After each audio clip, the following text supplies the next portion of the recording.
Okay, it is 1:15, so it is time for our afternoon keynote speaker.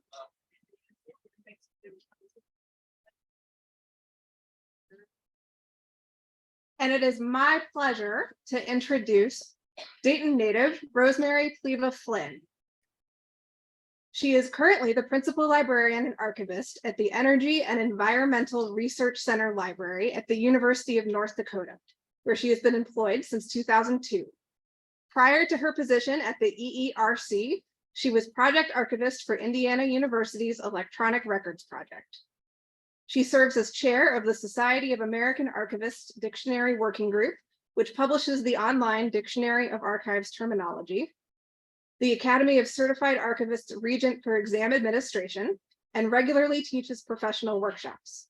She will be discussing what it means to be an archivist, focusing on the intersection of archival work among memory workers and storytellers, community archivists and traditional archivists, and the role we all play in preserving culture and knowledge. So welcome, Rosemary.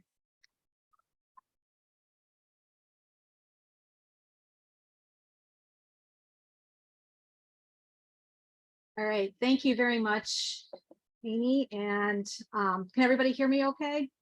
Okay, good. First, I want to start with thanking everybody who made it possible for me to come speak here today. As Amy said, I am a Dayton, Ohio native. I live in North Dakota now, but my roots, my heart are here. And I was born in Kettering. I spent a significant portion of my life in Beaver Creek. I am a graduate of Carroll High School. So sorry if I conflict with some of you for that. And I would likely have gone to the University of Dayton had I not been originally enamored with becoming an architect. So I ended up at Ball State University instead. I am very, very happy to be here with you today. And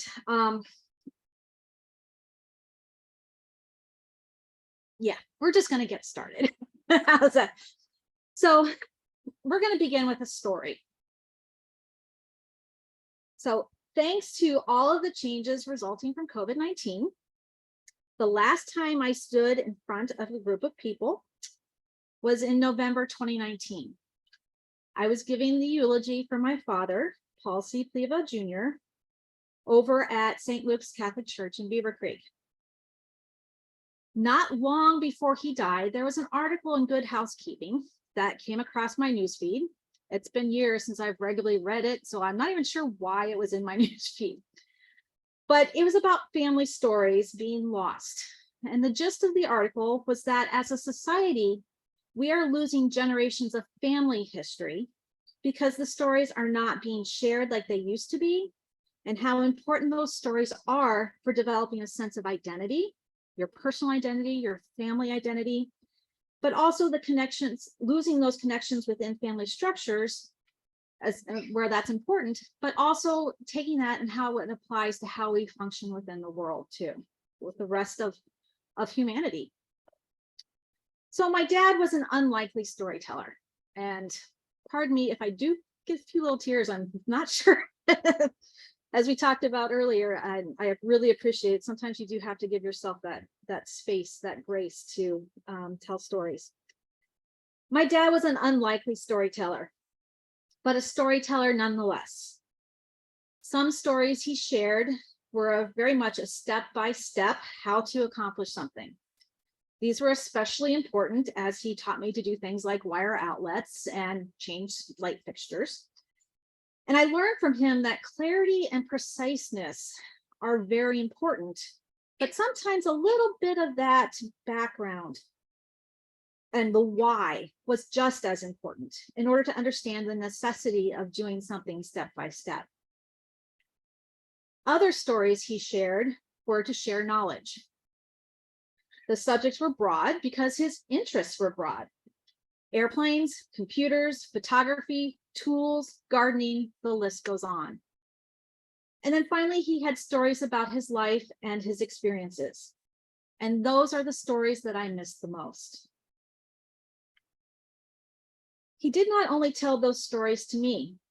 At 3 days old, my son was learning how the vacuum cleaner worked.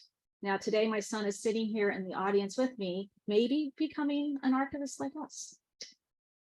My first daughter was enthralled with his stories of Area 51, because he did actually spend time at Area 51. My youngest daughter, who is now 13, was born prematurely and with trisomy 21, or Down syndrome. She taught him that news stories can come in teeny, tiny packages, and he would excitedly share news stories about her and her developments and her accomplishments. As an aeronautical and aerospace systems engineer, first in the Air Force and then as a government contractor, he couldn't tell many stories about his actual work while I was growing up.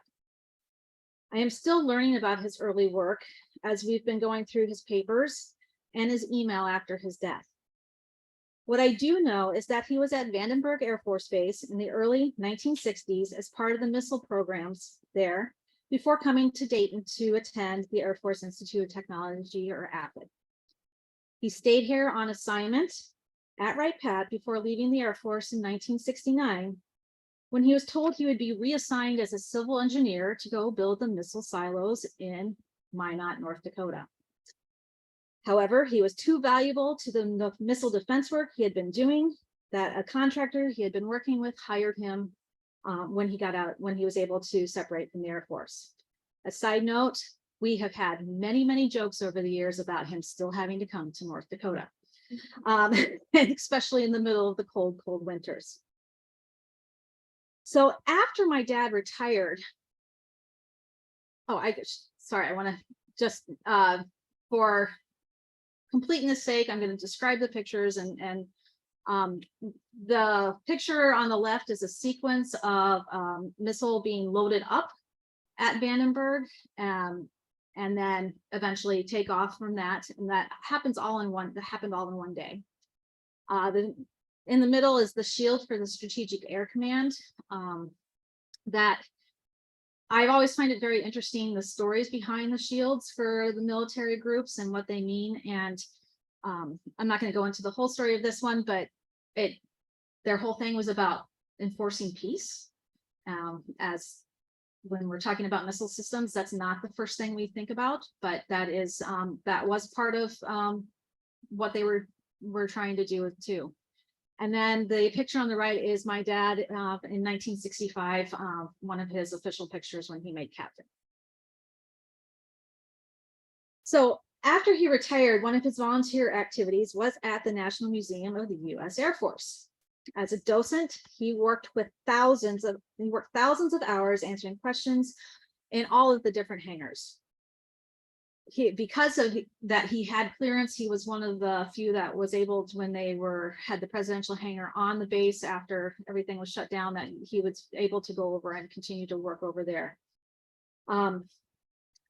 He was actively involved in the family days, the homeschool days, things like that. He would often come up with experiments for the kids, and he would even do things like figure out how to take an airplane model and put a stick in the back so it could be used to show in a airfoil type situation to show how the winds like blowing on it and how the airplane designs would make those things change.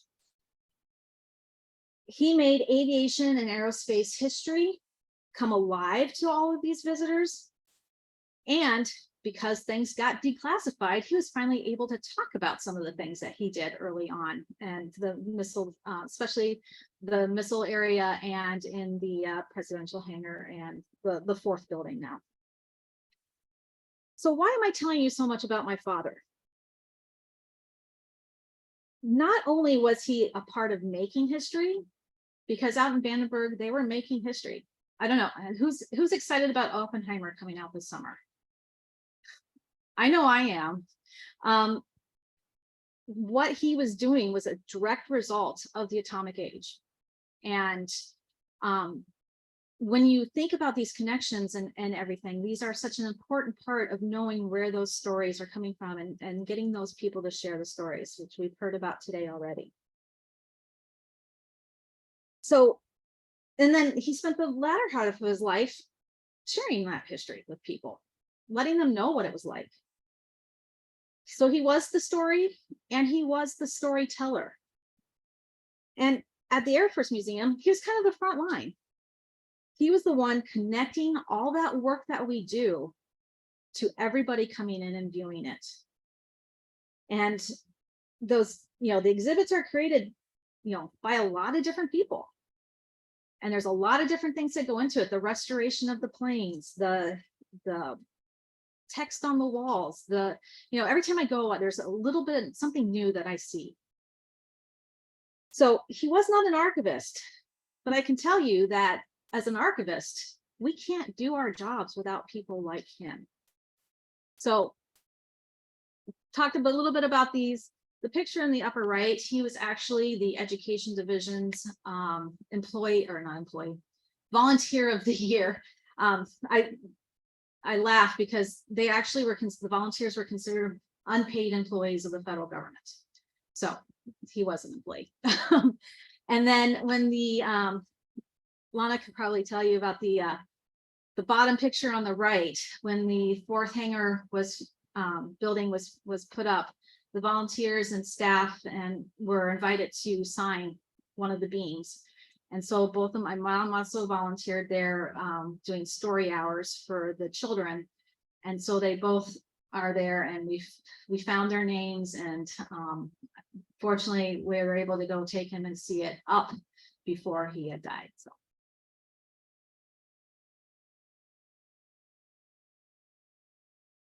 So I want to provide a little bit more context, because those stories are so important, and the storytellers are important, but everything around is also important. So I have this theory that I'm still kind of trying to work with, that information is fluid.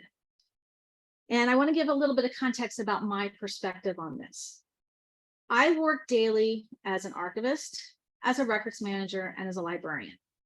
So essentially, that means I collaborate with myself every day. And we have to bring these things together, and all of our experiences, all the people we work with, as part of creating an environment that gets us to where we want to be. So at the EERC, we do research on energy and the environment. as our name says, we started actually as a Bureau of Mines facility back in the 1950s, but our work on North Dakota lignite, which is a form of coal, began decades earlier. And currently we report, though, to the university president up through our reporting structure. So we have, we're kind of separate on the UND campus. We have close to 300 employees right now, and our biggest area of research is carbon capture, utilization, and storage, or CCUS. You're hearing a lot about that in the news right now. So working in this environment for 20 years now, I've changed the way I think about information, in part because I have to be all those roles all at once. It used to be, when I would meet with new research employees, I would tell them that we were there for them from A to Z. As part of our library functions, we would help them with their literature searches at the very beginning of a project. And as archivists, we would take care of collecting the products of the project at the end. But thinking about that is, it's really a linear process when thinking about it in those terms, and that there's a finite end. But that's not how information works, is it? So in an environment like ours at the EERC, information is more like drops of water. Sorry, there we go. So this is actually the fountain outside of Lincoln Center at New York City. And one night I was just sitting there watching the fountain, watching the water basically play, because as it would shoot up, different drops would form together, different, sometimes streams would come together, sometimes they would start together, come apart. Yeah, everybody I think knows what I'm talking about as far as that fountain. But information is like that too. It can come together in unusual ways, and you don't know what to expect. You don't know how those things are going to happen and where those things are going to go. And I got to thinking that maybe I was thinking sometimes too rigidly about information in my place. And with that happening, we're missing information sometimes. We're missing those collections. Other times, we may not be giving the right type of information because we don't know what they really need or asking because we're not communicating together. And so but it always is flowing back and forth and around. And one of these days, I'll probably really formulate this and write it up. But right now, I want you to give you just a little bit of an example from my work. Oops. Oops. So I point at the screen instead of at the computer. So the middle picture, can anybody guess what that is?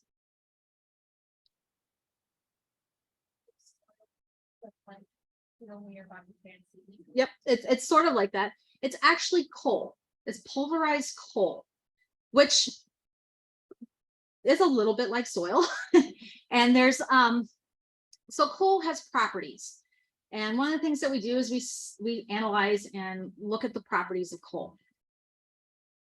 Over the years, and this is just a picture on the left, is some of the represent some of the research that we've done.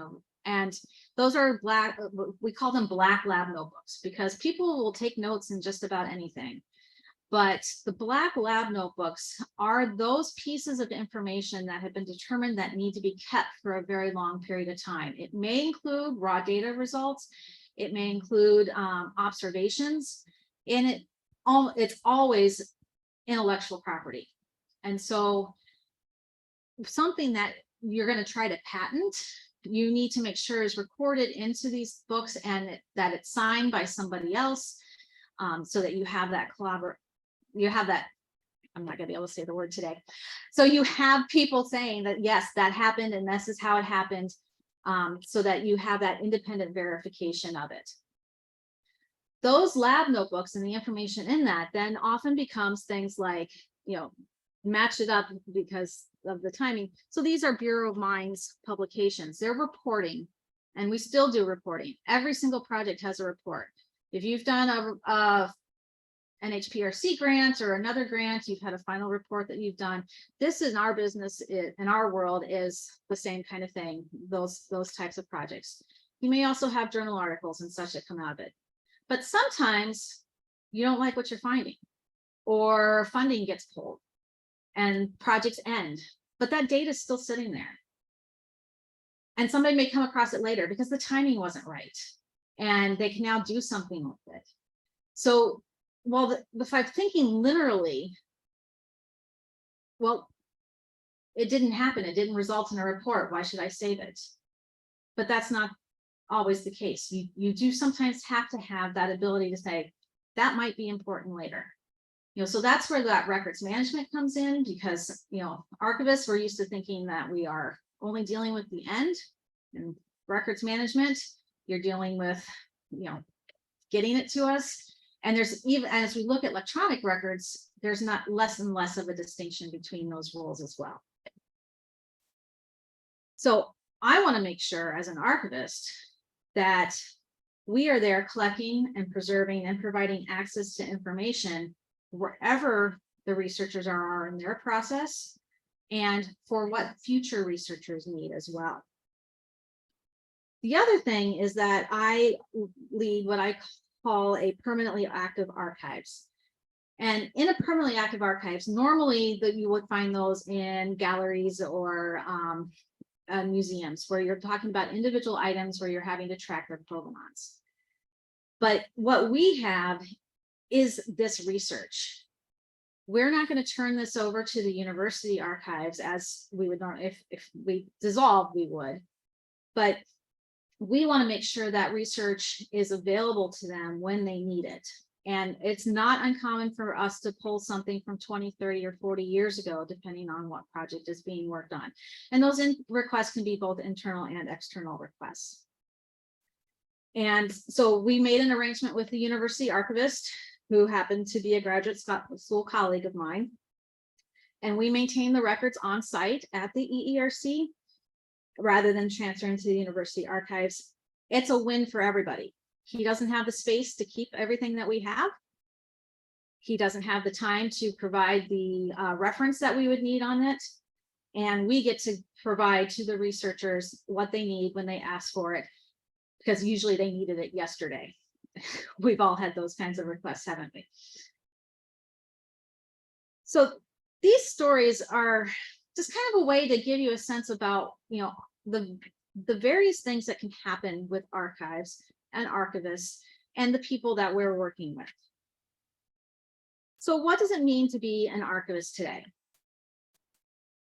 I think about this a lot because of the roles that I have. Working with the dictionary working group, we think about words. What do they mean? And then working, doing the Regent for Exam Admin for the Academy of Certified Archivists is I'm looking at job descriptions. I'm looking at what people are currently doing, what they're saying, what they're studying in school as part of approving them to take the ACA exam. So I have a pretty constant set of words floating around up here in my head about what it means to be an archivist. So let's start with the definition as it is in the dictionary. So an archivist is a professional with expertise in the management of records of enduring value, an individual responsible for records of enduring value, and capitalized and usually preceded by the chief official responsible for an archives program of a nation, state, territory, or institution, as in the archivist of the United States, that kind of thing. So before we go on, talking about this a little bit more, let's just think about what enduring value is. So enduring value is the usefulness or significance of records based on the information they contain that justifies their permanent or ongoing preservation. So we added a note in the dictionary because how many of you utilize the term enduring value? How many utilize permanent value? Do you think the distinction is kind of, not everybody understands the distinction between the two. So we chose to use enduring value when we were writing the definition for archivists, because we may be making appraisal decisions that a record needs to be kept for a very long time, but we don't know that it actually has permanent value. So we wanted to make sure that our definition of archivist allowed for flexibility to be able to make those types of appraisal decisions. And we may decide something that ultimately becomes a permanent value, but we just wanted to make sure that there was that ability to have that slight distinction in there. So let's concentrate on the first two definitions of archivist. By separating the individual responsible for records of enduring value from the professional with expertise in the management of records of enduring value, opens up the ability for people who do not have professional training to be called archivists. As a profession right now, where are we trying to go? We're trying to be considering making ourselves, or not making ourselves, we are professionals, but there are a lot of people, and I'm hearing from a number of people who don't have the money to go to school, or who the positions they're in don't require that, but they want to be, but they are archivists. So everything we do is backed up by the literature. And there are tons of citations. If you go to the dictionary website, you will see the citations supporting these. But just because somebody doesn't consider themselves to be a professional archivist, does that make them less of an archivist? Because I will tell you, I have heard from people who feel that way. But we all have a role to play in this.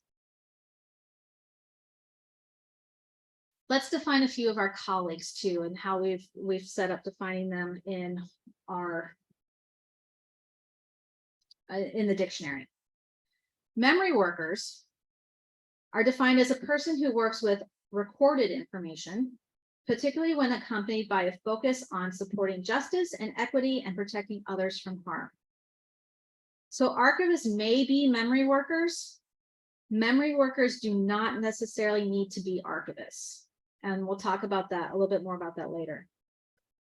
Now, we are still working on the definition of community archivist. So I'm going to share with you the definition of community archives. It's documentation of a group of people that share common interests and social, cultural, and historical heritage, usually created by members of the group, being documented and maintained outside of traditional archives. So essentially, a community archivist works with the people associated with the community archives to collect and maintain records of enduring value. A community archivist does not have to be a professional archivist. They may be a member of the community, and they may have received training from professional archivists through workshops and other events such as scanning and oral history days. And while we have many other collaborators, one last definition we're going to look at is for storyteller. Oops, nope, sorry, forgot about citizen archivist. Missed a part of my notes. So a citizen archivist is a member of the group of the public who aids an archival organization by performing functions such as description. So we see that a lot. The citizen archivists are responsible for reading a lot, making a lot of corrections to the census data, to describing other historical documents as part of online transcription programs. They're archivists, right? They're doing the work of an archivist. Are they professional archivists? Sometimes. But a lot of times they have an interest and a passion, and they're contributing to the work that we're doing. And then now here's storyteller. Sorry about that. Now, storyteller is one of those terms.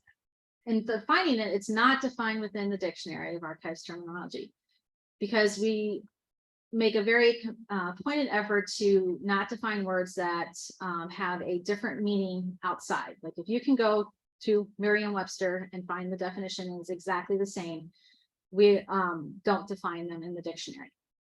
But a teller of stories, such as a relator of antecedents, a reciter of tales, as in the children's library, a liar or a fibber. That's not one we want to be associated with, but that is one that some people will potentially use against you when you're talking about storytelling situations. And then a writer of stories. So, like I said, with the story of my dad, storytellers have a very important part within our profession and making those connections between what we do and the rest of the world.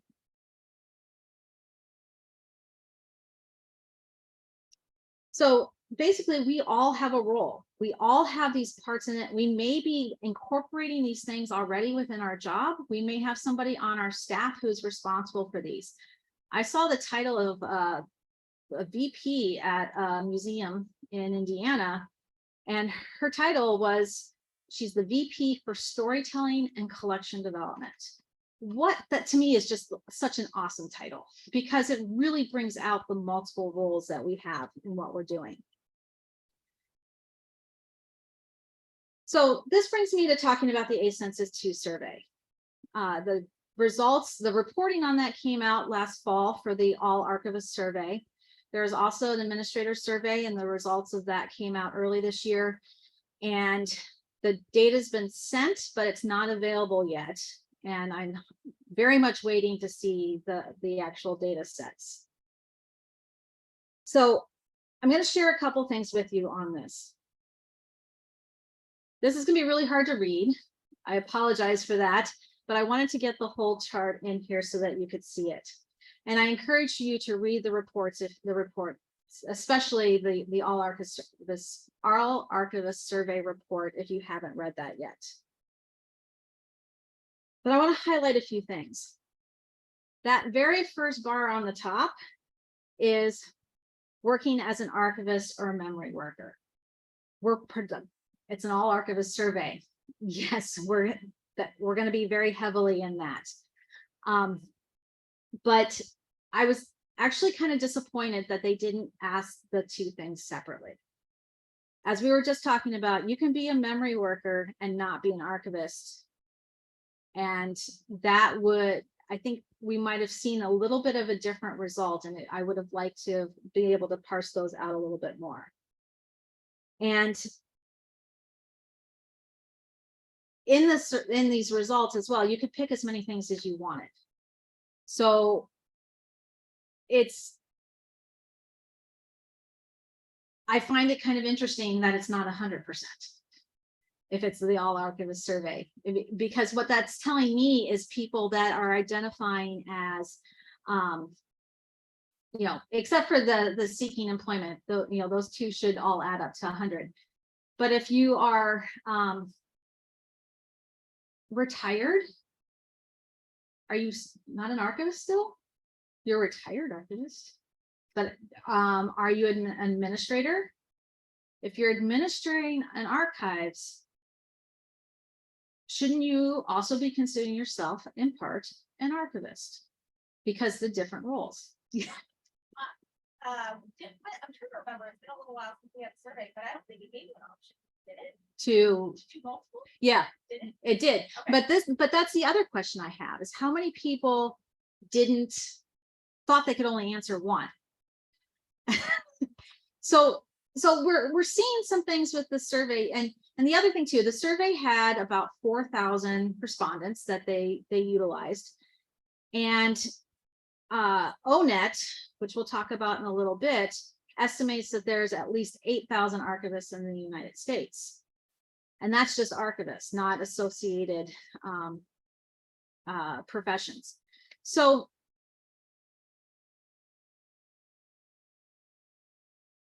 we're going to hold up the survey. It's already being held up as this is where we're at. This is where what we're doing.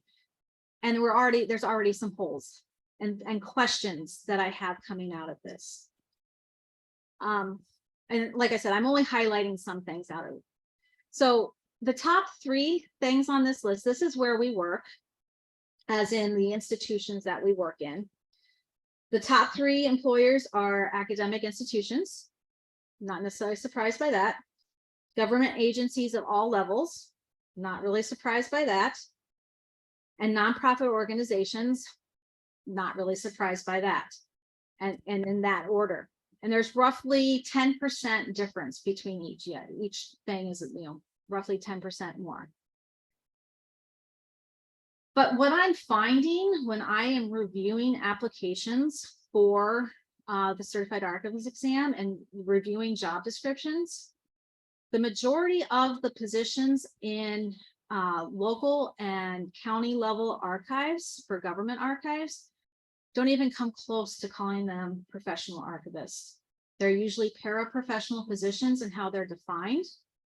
And that is a problem when we start talking about salary levels. And when we're talking about, we have, and you'll see in this next slide, as we continue to push having a master's degree, particularly that MLS or an MLIS, and I'm not saying it's wrong. I learned a ton of stuff in my master's degree, but we're creating an environment where we are saying that there are some people who are less because they don't have that.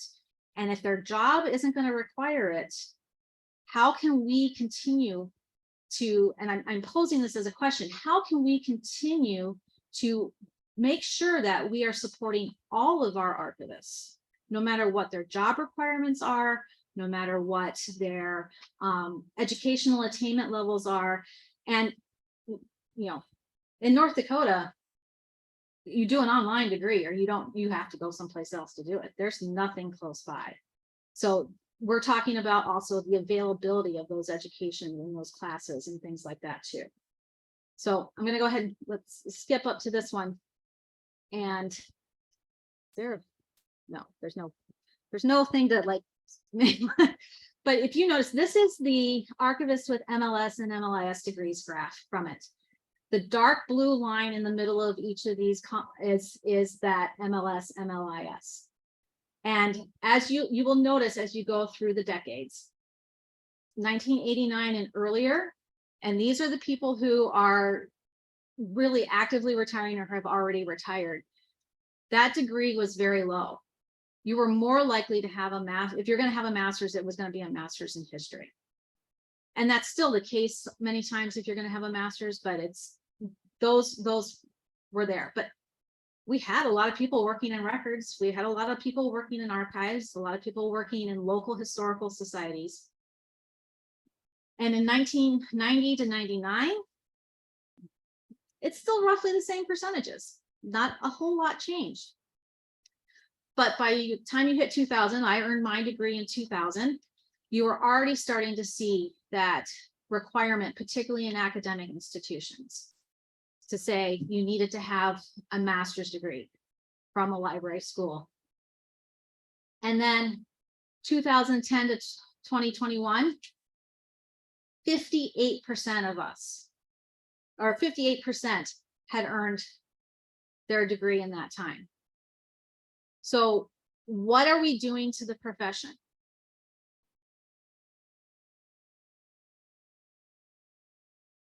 Just gonna let that question hang there a minute.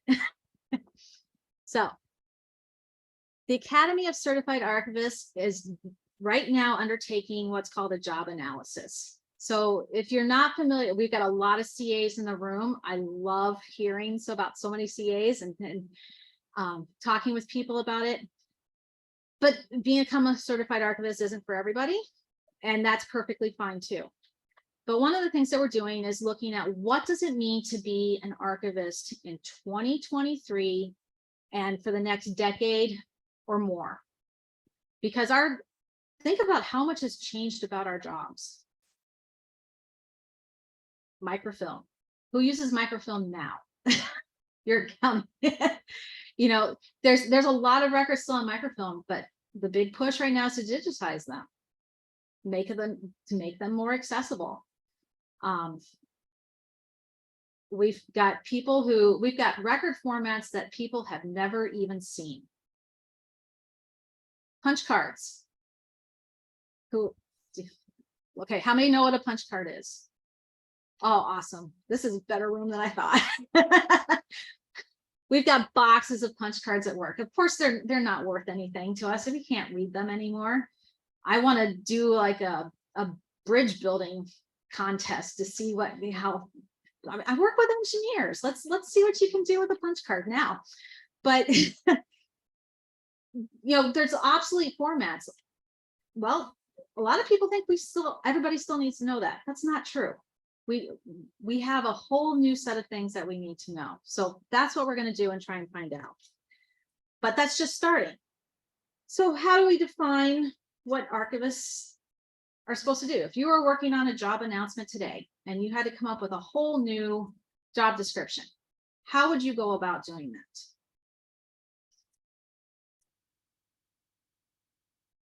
One is to use ONET.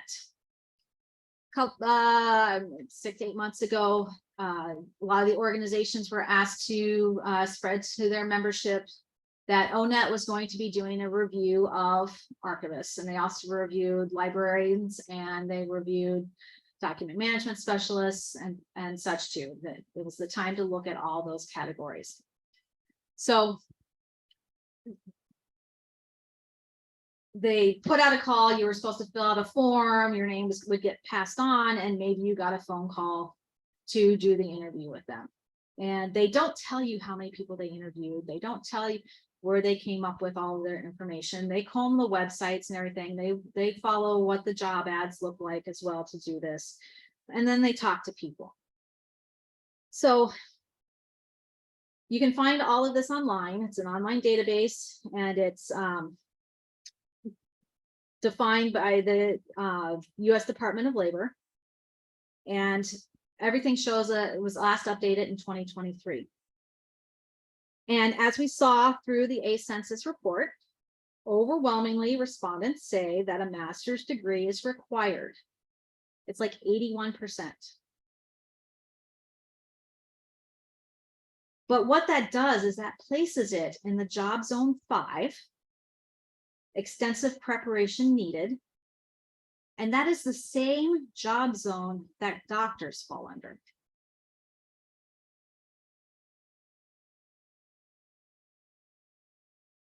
are we doctors? Our preparation, they say our preparation has to be it's like extensive preparation of 4 or more years. So not only are we doing a 2 years master's program, but they're saying we need to have 2 more years of experience beyond that to be getting these jobs.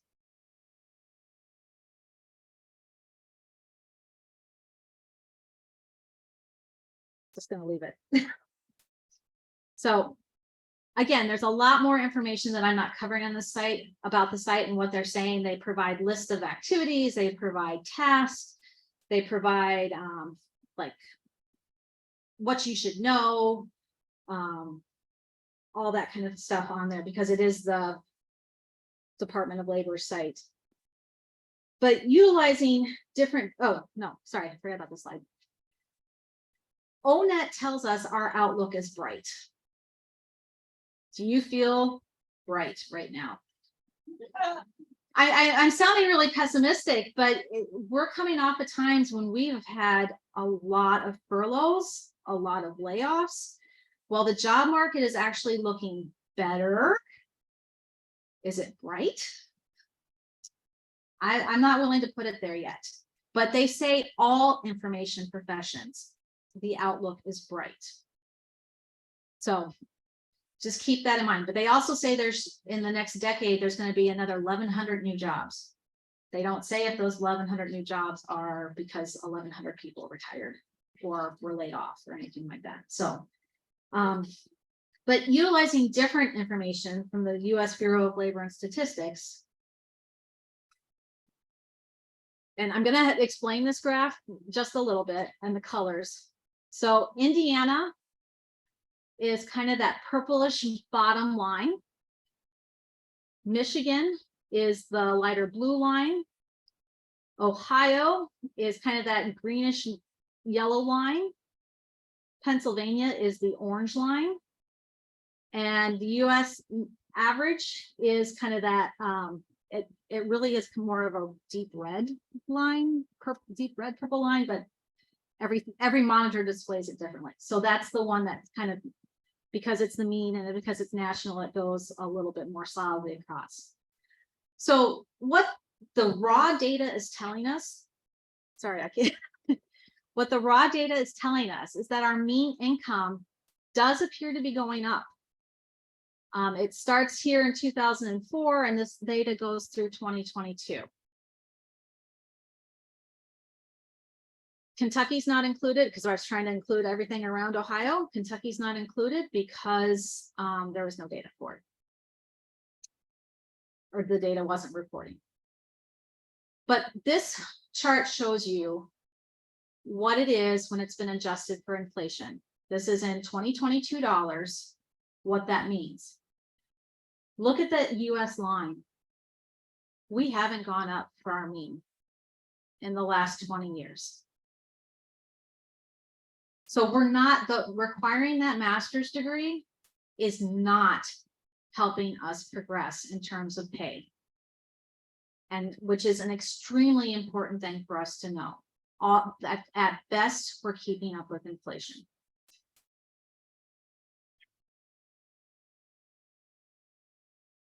And I'm sorry, but Ohio is performing less than the national average. I think you probably already knew that. But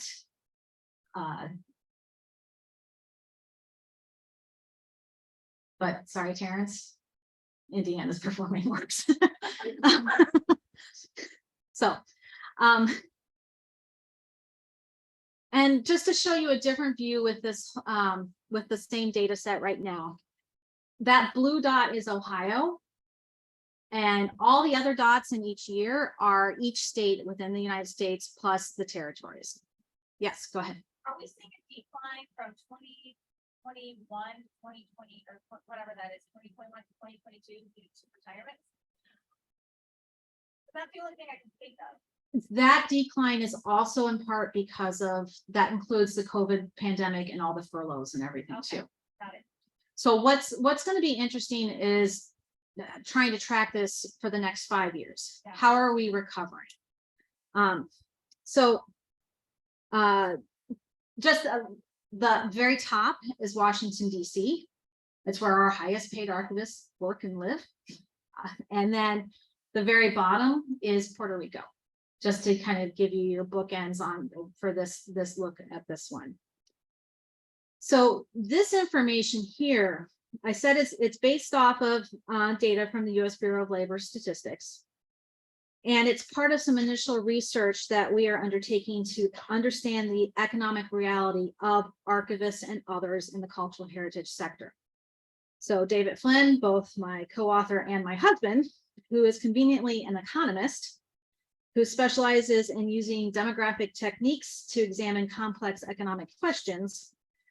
We're going to be working to refine this. And I mean, this is like really preliminary. What we've been waiting for is that census data, because we want to be able to help form the questions that we want to explore and what we need to further do. But with this data, we're seeing that there are some problems. We're seeing that we're requiring things like that MLS or the MLIS that may or may not truly be making a difference in the ways we thought they would be to make us a professional group in that. And we have to think about these in terms of our partners. What happens if we start saying that storytellers to work with us have to be able to have those? I mean, other groups within our institutions may be pushing for, well, your records manager must have a master's degree too. And in some places, records managers make more money, which is not necessarily a bad thing, but overall, they are, what we've looked at is that they're very similar. So if we start requiring all these other things, are we pricing ourselves out of jobs too?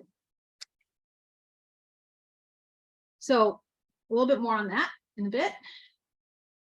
These are maps taken straight from the archivist page on the U.S. Bureau of Labor Statistics. And this is the employment of archivists by state, the location of archivists by state, and the annual mean wage of archivists by state. What do you see missing?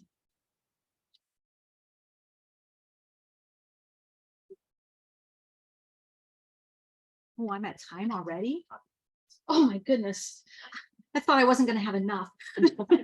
It's hard when getting back up in front of people. You're used to doing everything on Zoom anymore. But there's a huge swath of our country where we cannot get the data. In North Dakota, I can count on by 2 hands the number of archivists. They're not going to report data on that because it's identifiable. But as an archivist in North Dakota, I want to be able to say what my salary looks like, what the benefits look like, things like that, to be able to compare. And it's not good to say Minnesota, because Minnesota is a much bigger state. It's not going to be the same experience. So there's some real holes in what we're looking at. And in the census data, they only report for 36 states because everybody else did not have enough. So they're all grouped together as other. So we're missing a lot of information about who we are, where we are, what we're earning, what we have, what we're bringing to the table. That information is missing from our discussions. And honestly, I'm hearing feedback. I don't know, that's weird. Okay. Honestly, the ugly truth is that it all takes money. We're all competing, our organizations are all competing for the same pots of money. There's not enough of it to go around. And even within the organizations, we're competing with other departments for the money that we are getting. And then when the tools of our trade become more and more expensive, who's bought folders, acid-free folders lately? Doubled in the last 10 years. Places have gone out of business, a lot of different factors, but so we're spending less money trying to raise our salaries, trying to do our jobs. And so that's where that advocacy piece that we talk about so much really does come in. And unfortunately, sometimes it's that positions have to get cut. I know personally, I have done everything under the, recycled whatever I can recycle. They're not great size boxes, but we took a bunch of boxes from our university archives because they were taking rare books out of them, and we'll be reusing them. Even if I said we have to cut the boards apart and just use them that way and make our own boxes, because I can't afford to buy boxes. So I'm going to skip that part of the conversation to stay in our time so we have some time for questions. But to bring this back full circle to that Good Housekeeping article, this quote really made an impact on me when I was reading the article. And I used it in my father's eulogy, and I'm going to share it here with you. Most importantly, prioritize getting to know others and show your kids how much you value these stories too. You have all the time in the world until suddenly you don't. It resonates with me professionally too. And it's in twofold. First, it takes all of us, archivists, community archivists, memory workers, citizen archivists, family archivists, records managers, curators, registrars, historians, storytellers, artists, dancers, woodworkers, teachers, machinists, bankers, scientists, engineers, literally people of every profession, along with those who have no profession, to work together to tell the stories of all the people, especially of those who have not been represented or have been underrepresented. Those caught in the archival silences. And we do not have all the time in the world. We have already lost so many of those stories. But second, as archivists, our training, our skill sets, our ability to manage records of enduring value, that's our enduring value. We need to share that though. We need to share our professional stories in order to create opportunities and to show our worth.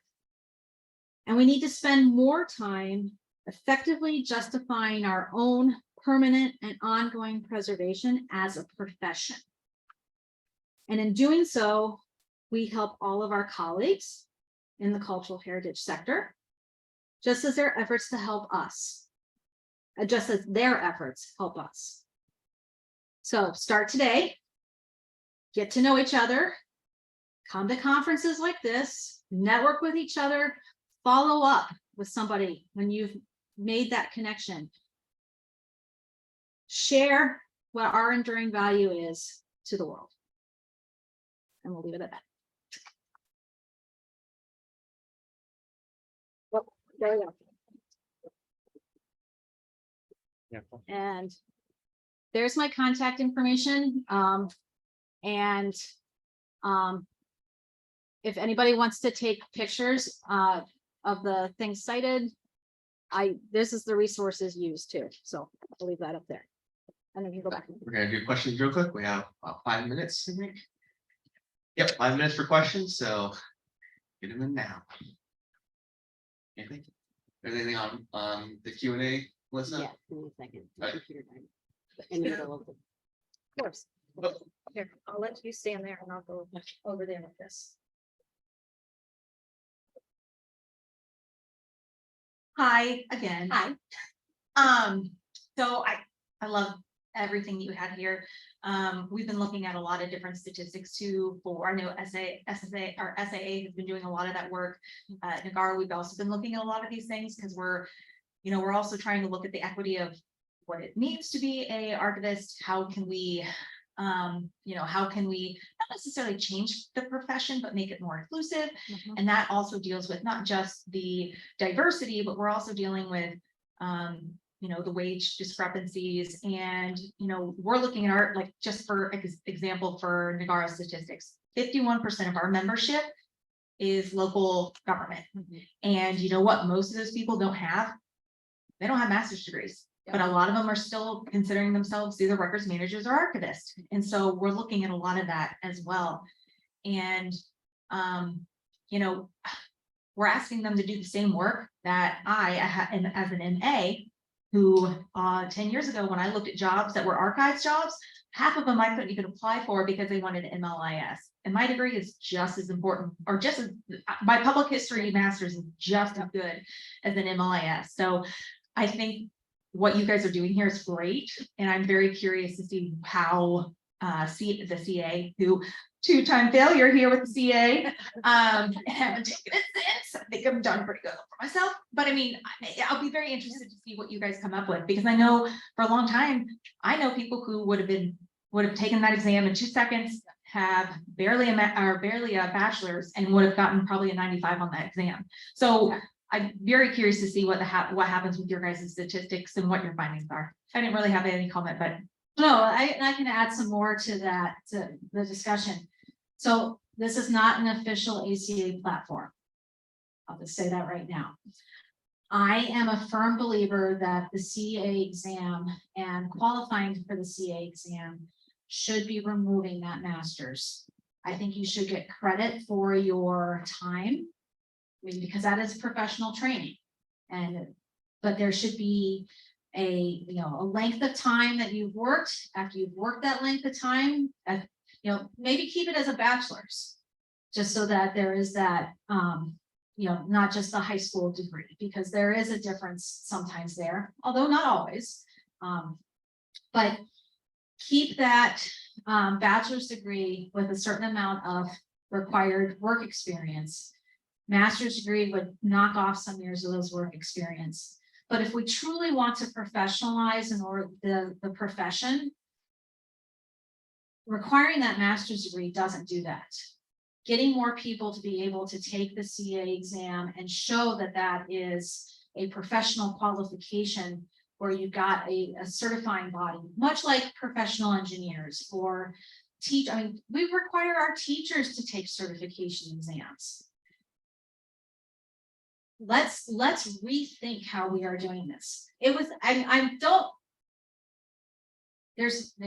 I don't think there was a problem with trying to go this route of requiring that master's, because it didn't used to be when they first did that exam.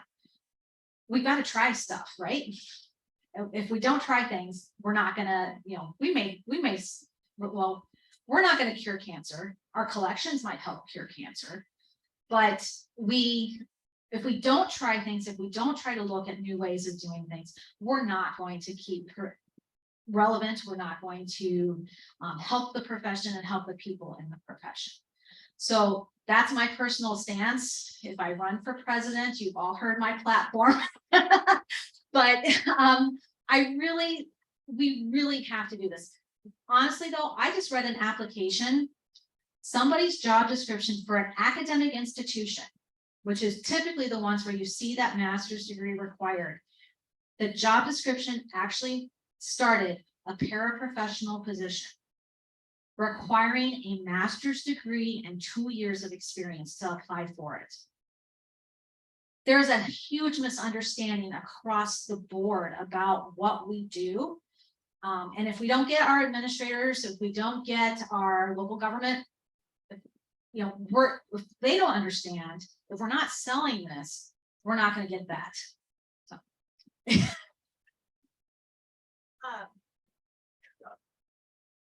Okay.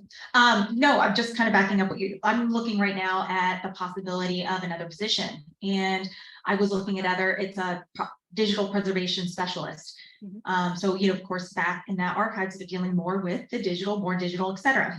And I was just crazy alarmed to see the different discrepancies between states. I was looking at a job that was from Kansas that required a master's degree, 3 years of experience, less than $33,000.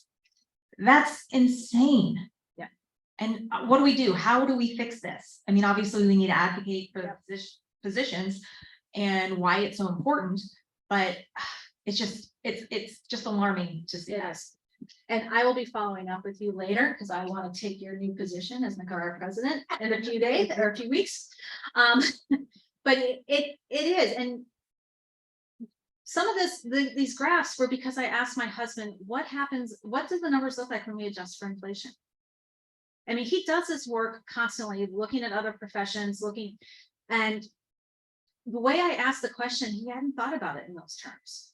And what are these professions doing? So we need to get this type of conversation going. We have so many conversations we have to keep going, but we're not going to get closer to equity. We're not even talking about equity in terms of diversity within the profession and what people are being paid based on their race or their sexual orientation or anything like that. We are just talking pure, here's what the job is and what the number says, not who's in those positions. And that's where I really want that census data to be able to try and parse out, because they ask those questions. And you're not going to see that in the Bureau of Labor Statistics. So combining these things, looking at these data sets together, I think will give us a better idea of where we are at, like I said, with our economic reality for us as individuals, and then us as a profession. And I think that's just super important in making sure that these conversations can happen and that we do try to continue to be more professional, not more professional, that others see us in that professional light and our value. Other questions? I think we're out of I time, know, probably. but thank you. We have any questions? Oh, yeah, round of applause. And I can be available, contact me. I'd love to hear personal stories too about how these things have impacted you, because those personal stories also are a huge part of helping us understand what we're seeing in the data. Yeah, if you have any questions, we're on a 15-minute break. We're gonna do a silent auction announcement, a little raffle, and then also one more time to talk to Rosemary if you need to.